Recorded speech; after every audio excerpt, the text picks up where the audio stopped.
Barrister Asaduddin Owaisi MP व सदर कुल हिंद मजलिस इत्तेहाद मुस्लिमीन ने लोकसभा में ऑपरेशन सिंदूर पर बहस में हिस्सा लेते हुए हुकूमत से मुतालबा किया कि वो नेशनल सिक्योरिटी और खारजा पॉलिसी को सियासत का मौजू न बनाए, मुल्क के इत्तेहाद व यकजहती को मफाद का जरिया न बनाया जाए। सदर मजलिस की तकरीर के दौरान हुकूमत को निशाना बनाने पर अपोजिशन मिनिस्टर्स की जानिब से बार बार शर्म शर्म के नारे लगाए जा रहे थे। सदर मजलिस ने जहाँ कौमी सलामती के अच्छे कामों की सताइश की, वहीं हुकूमत को सख्त तनकीद का निशाना बनाया। उन्होंने कहा कि वो ताज़ियत पेश करना चाहते हैं उन 26 अफराद को जिनका नाम पूछकर मुसलमान ना होने के सबब उन्हें गोली मार दी गई।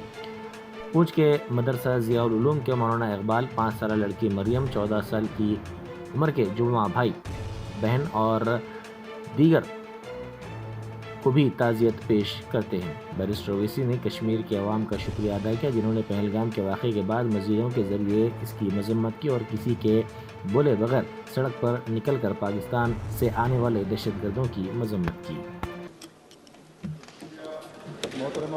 चेयरमैन साहिबा, मैं शुरुआत में अपनी तरफ से ताज़ियत पेश करना चाहूँगा उन 26 लोगों को जिनका नाम पूछकर और मुसलमान नहीं होने के नाते पर उनको गोली मारकर कत्ल कर दिया गया। मैं ताज़ियत पेश करना चाहूँगा मौलाना इकबाल को, जो पूंछ के मदरसा ज़ियाउल उलूम के मुदर्रिस थे, उस 5 साल लड़की मरियम को जिसको पाकिस्तान की शेलिंग में उसका पेट फट गया। मैं ताज़ियत पेश करना चाहूँगा मैडम ज़ैन अली और उर्वा फ़ातिमा, इन दो जुड़वा भाई बहनों को जिनकी उम्र 14 साल थी, लांस नायक दिनेश कुमार को, बीएसएफ के सब इंस्पेक्टर मोहम्मद इम्तियाज़ को। मैं शुक्रिया अदा करना चाहूँगा कश्मीर की आवाम का कि उन्होंने पहलगाम के वाक़े के बाद मस्जिदों से ऐलान किया मजम्मत का, बग़ैर किसी के बोलने पर रोड पर निकलकर उन्होंने पाकिस्तान से आए हुए दहशतगर्दों की मजम्मत की। मैं मुबारकबाद देता हूँ हमारी मुसल्लह अफ़वाज को कि उन्होंने एक अजीम कुर्बानी पेश की और बहादुरी के साथ ऑपरेशन सिंदूर में भारत को कामयाबी दिलाई। मैं मुसल्लह अफ़वाज ने पहले 9 दहशतगर्द ठिकानों पर उनको निशाना बनाया और सबसे मेरी नज़र में जो दहशतगर्दी के दिल पर हमला हुआ वो भावलपुर का था और 6 एयरफील्ड, 3 हैंगर और 2 रनवेज को हमने तबाह किया। बाद में ऑपरेशन सिंदूर की कामयाबी की एक अहम वजह यह थी मैडम कि मुल्क में इत्तेहाद और इत्तेफाक पैदा हो गया था, एक यूफोरिया पैदा हो गया था, मगर अफसोस कि हुकूमत ने उसका फ़ायदा नहीं उठाया। मैं आज भी कह रहा हूँ, जिम्मेदारी के साथ कह रहा हूँ कि पाकिस्तानी फ़ौज, पाकिस्तान की ISI, पाकिस्तान का डीप स्टेट, उनका हयाती मकसद ये है कि हमेशा भारत को कमज़ोर किया जाए और अगर हमको इन ताकतों को कमज़ोर करना है तो देश में इत्तेहाद और इत्तेफाक को बरकरार रखना पड़ेगा।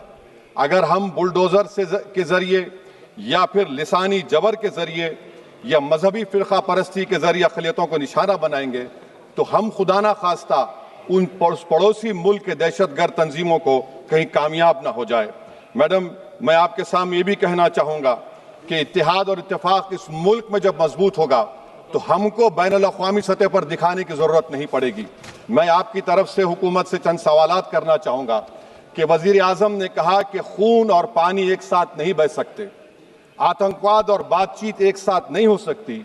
तो मेरा सवाल आपके ज़रिए से वज़ीर आज़म और हुकूमत से ये है, फिर जिन इंसानों को बैसारा की वादी में मारा गया था, क्या आपका ज़मीर इस बात की इजाज़त देता है कि आप ट्रेड बंद कर दिए, पाकिस्तान का एयरक्राफ्ट हमारे एयर स्पेस में नहीं आ सकता, उनकी कश्ती हमारे पानी में नहीं आ सकती, ट्रेड ख़त्म हो चुका है डायरेक्ट इनडायरेक्टेड, आपका ज़मीर जिंदा क्यों नहीं है? किस सूरत से आप पाकिस्तान से क्रिकेट मैच खेलेंगे जब हम पानी नहीं दे रहे हैं? 80% पानी पाकिस्तान का हम रोक रहे हैं, ये कहकर के पानी और खून नहीं बहेगा, आप क्रिकेट मैच खेलेंगे? मैडम, मेरा ज़मीर तो गवारा नहीं करता कि मैं उस मैच को देखूंगा। क्या इस हुकूमत में इतनी हिम्मत है कि उन 25 मरने वालों को फोन करके कहे कि देखो हमने ऑपरेशन सिंदूर में बदला ले लिया, अब तुम पाकिस्तान का मैच देखो? बड़ी अफसोस की बात है मैडम, अकाउंटेबिलिटी किस पर है? पहलगाम किसने किया? 7.5 लाख हमारी फौज और सेंट्रल पैरामिलिट्री फोर्स है, ये कहां से 4 चूहे घुसकर हमारे भारत के नागरिक को मारे? अकाउंटेबिलिटी किस पर फिक्स होगी? LG पर फिक्स होगी तो LG को बरतरफ करिए, आईबी पर आती है तो एक्शन लीजिए, पुलिस पर आती है तो एक्शन लीजिए, मगर आप ये समझ रहे हैं कि ऑपरेशन कर दिया और हम खामोश लोग भूल जाएंगे, अकाउंटेबिलिटी फिक्स करना पड़ेगा। मैडम, डिटरेंस आपकी क्या है? आपने सर्जिकल स्ट्राइक किया, आपने बालाकोट किया, फिर ये पहलगाम हुआ, तो आपकी डिटरेंस की पॉलिसी नाकाम साबित हुई। कश्मीर की पॉलिसी नाकाम साबित हुई। 370 हटा दिया आपने एक रियासत को यूटी बना दिया और उसके बावजूद भी दहशतगर्द वहां पर पहुंच गए।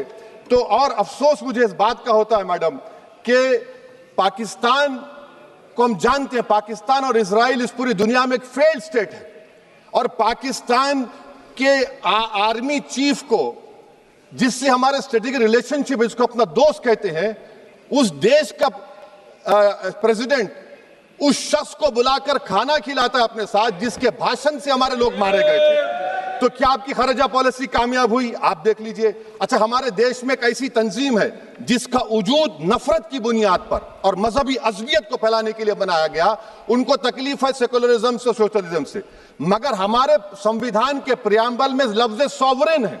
सॉवरेन का मतलब यह है कि हम खुद मुख्तार हैं, हम हाकिम आला हैं, हम अपने मुल्क के मुकद्दर का फैसला करेंगे। एक गोरा व्हाइट हाउस में बैठकर भारत की सीज फायर का ऐलान करेगा, यह आपका नेशनलिज्म है। अफसोस होता है मुझे सर। मैडम, मैं आपसे पूछना चाह रहा हूं कि अगर एक चचा सैम ऐलान कर रहे हैं तो हमारी फौज पर क्या असर पड़ा होगा, हमारे उन पायलटों पर क्या असर पड़ेगा जो नहीं मालूम कितनी ऊपर आसमानों पर भारत की हिफाजत कर रहे हैं। वो नेवी का सिपाही जो समंदर में खड़ा हुआ है, उसको यह नहीं मालूम हो रहा है कि मेरा प्रधानमंत्री ऐलान नहीं किया, एक गोरे ने ऐलान किया। बड़ा ये आपके कैसा होगा ये। मैडम, मेरा सवाल हुकूमत से यह भी है कि हम कोई एडवर्सेरियल कंट्री नहीं है अमेरिका के लिए, हम दोस्त हैं, स्ट्रेटेजिक रिलेशनशिप है। क्या क्या एग्रीमेंट हमने साइन नहीं किया, तो क्या ये दोस्ती निभा रहे हैं? मैडम, मैं हिस्टोरिकल एग्जांपल दे रहा हूं, क्रुश्चेव और टीटो। क्रुश्चेव ने दबाव डाला, टीटो ने कहा मैं नहीं मानता, मैं नैम ज्वाइन करूंगा। मैडम, फ्रांस और यूएसए, डिगोल को जब यूएसए ने दबाव डाला तो डिगोल ने कहा कि तुम दोस्त हो मगर हमारी खारिजा पॉलिसी आजाद ना है। मैडम, वहीं पर आप देखिए गुजराल साहब, जिसको कहते सबसे कमजोर थे, वजीर आजम थे, उन्होंने बहादुरी का मजारा किया, रिफूलिंग करने नहीं दिया। वियतनाम 20 साल यूएसए से लड़ा मगर झुका नहीं, और हम उनको बोल भी नहीं पा रहे। हम तो कोई दुश्मन मुल्क तो नहीं है अमेरिका के, ये आपको समझने की जरूरत है।